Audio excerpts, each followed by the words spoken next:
প্রথমেই পর্যবেক্ষণ করো।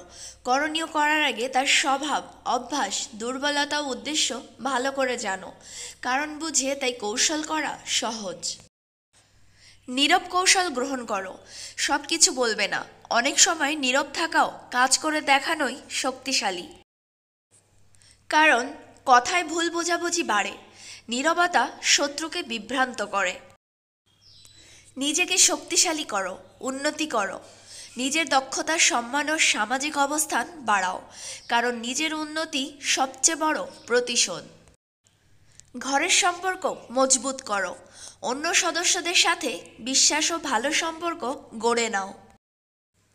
কারণ যোগ্য সহায়তা থাকলে শত্রু আলাদা করে কাজ করতে পারবে না।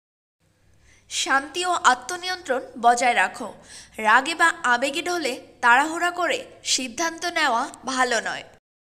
কারণ ঠান্ডা মাথায় বোঝাপড়া ও কৌশল সফল হয়। তাকে কাজে লাগানোর সুযোগ তৈরি করো। যদি সম্ভব হয় তার কাজে তাকে ব্যস্ত করে দাও বা তার স্বার্থকে নিজের কাজে জুড়ো। কারণ এতে তার শক্তি তোমার দিকে প্রবাহিত হবে, বিরোধ কমে।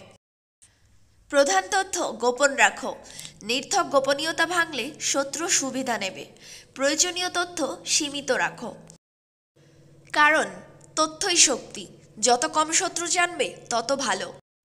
কূটনীতি ও ছলচাতুরি প্রয়োগ করো বুদ্ধির সহায়তায়। সরাসরি আঘাত নয়, কৌশলে পরিস্থিতি এমন করো যে শত্রু নিজের ভুলে পিছনে পড়ে।